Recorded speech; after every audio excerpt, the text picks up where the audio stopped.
What's up, y'all? Welcome back to Dolphins Daily, your daily dose of Dolphins content. It is me, Chris Kane. We're talking Dolphins. So we're going to start with a position that we have not talked about really at all. We gave Devon Achane his credit yesterday, but we haven't talked about the Dolphins adding running back help because the running back room is actually okay. We think Jalen Wright has a bright future. We didn't really see him pop the way we thought he would. Like that's kind of the perfect hybrid between a little more physical but also a good receiver. He was okay in spurts, but we really didn't see the burst. I thought Raheem Mostert took a major step back this year. There's just no way. I mean, he had 20 touchdowns a year ago, so it was no way to really quantify the step back. And it could be age, it could be injury. He's been nicked up his whole career, and Achan was great. I do believe Jeff Wilson will not be retained, unfortunately. Jeff has given us some tough running over the years, but he just isn't. I don't think he's in the equation going forward. But like most Dolphins positions, we prioritize speed at everything. So all of our running backs are fast, but none of them are like physical. You know what I'm saying? And I think at this point, you got to be able to get your own yards sometimes. I think there's a stat that says that like David Montgomery is great at this for Detroit. Obviously, Derrick Henry, Saquon, like the GOATs. Josh Jacobs is great at this, where the play may be designed and blocked to maybe only get you 2 or 3 yards, but then the running back gets another 2 or 3 yards.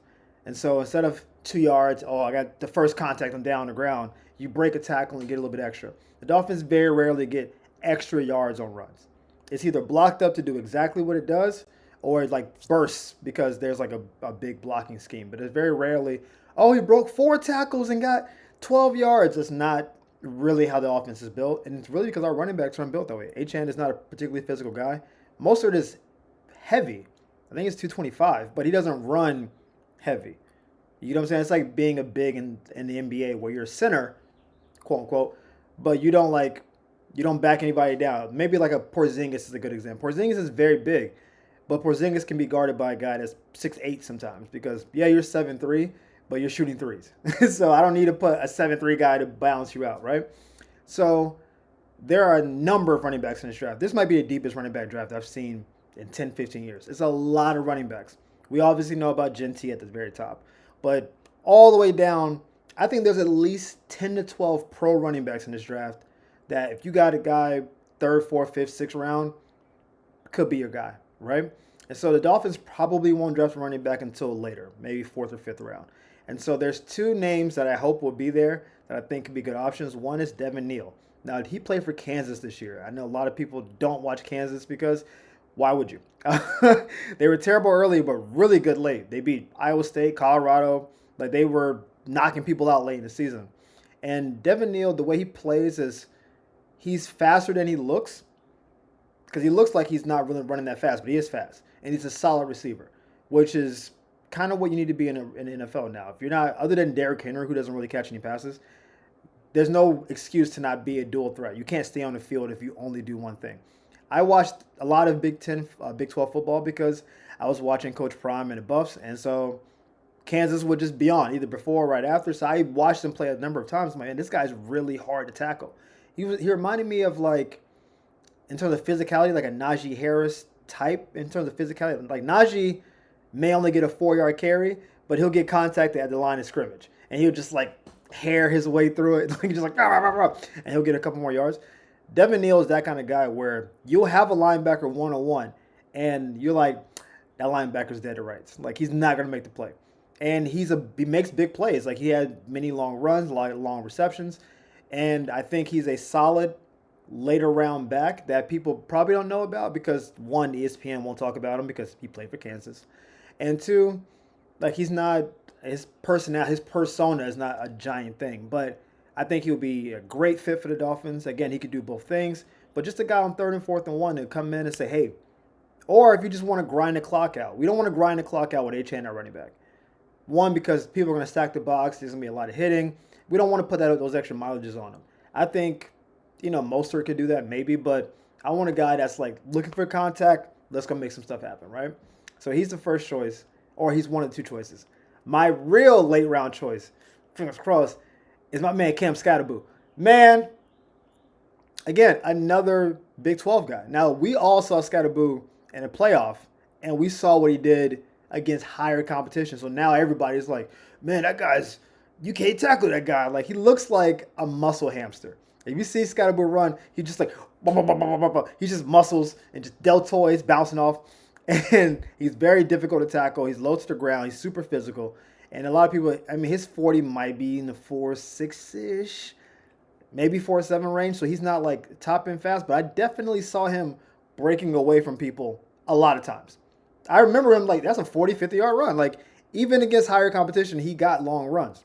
But I don't know how fast he is. He's got like football speed, which is a different thing. There's like Tyreek Hill, fast in both, and there's guys that, man, he plays fast. Jerry Rice played fast, but wasn't like a fast 40 guy. So if Skattebo falls to the Dolphins, dude, because Skattebo's a solid receiver, maybe better than solid, but just physical. And if you can get a dude that could just make his own yards and get you 4 or 5 a carry and just take that pressure off the O-line, because moving forward for the offensive line is so much easier than going back. The reason the O-line isn't great is we don't run the ball well, so they're always in pass protection. So you're always backing up, and guys are always coming at you. And at a certain point, if you're not a good pass protecting line, it's going to wear you down. But when you can run block and you can just lean on people and just maul them, it's fantastic. So if Skattebo is sitting there late, 4th, 5th, go scoop him. Listen, man, get you a Skattebo down in Miami and watch these fans fall in love with this man just running people over. I'm looking forward to it. We'll see what happens. So we talked about Jalen Milroe yesterday as a backup quarterback. He has not had a good Senior Bowl, though. Like a senior week, whatever you want to call this. There's video of him just missing passes, not looking comfortable. I don't know if they've started tweaking his form yet. He doesn't seem comfortable.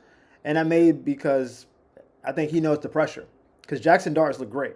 And I think he's like, oh, man, I thought maybe QB3.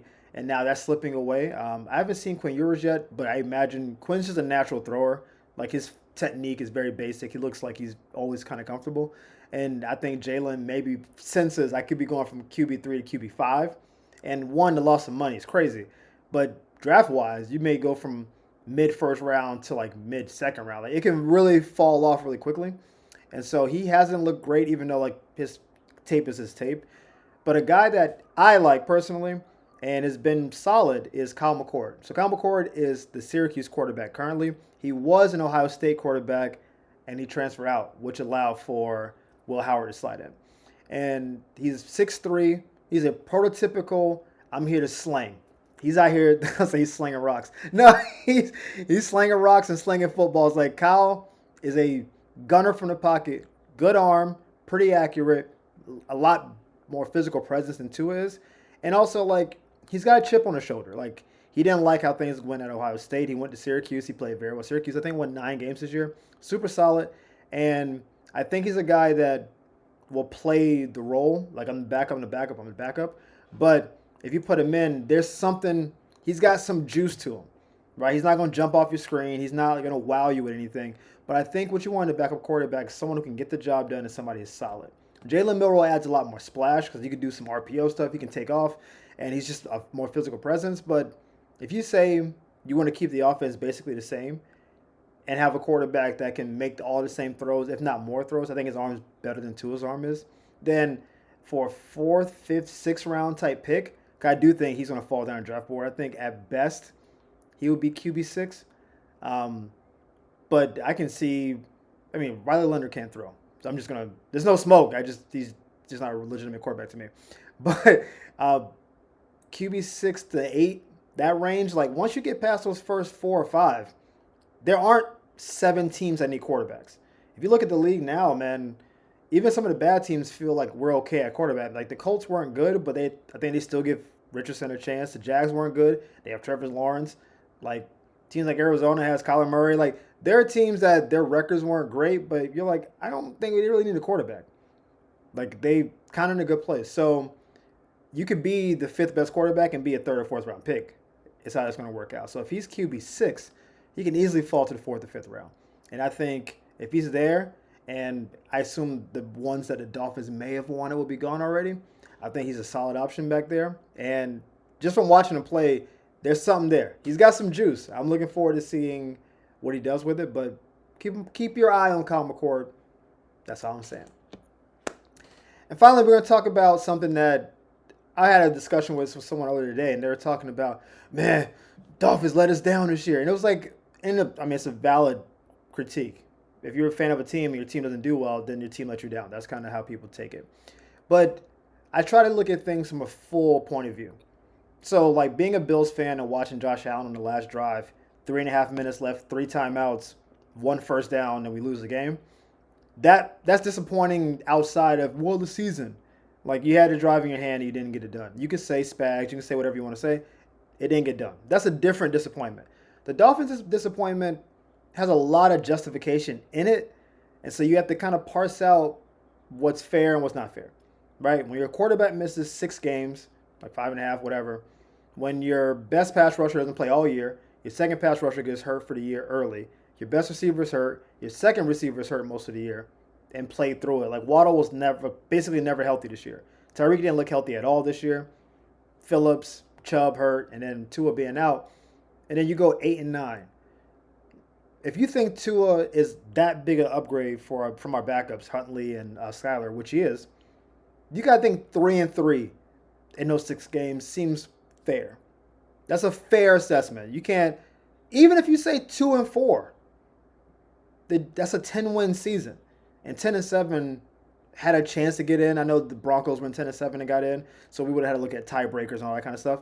But there's a chance 10-7 would have got you in the playoffs. So if you think Tua would have gone 2-4 in the 6 he missed, which is, I think, lower than he would have done.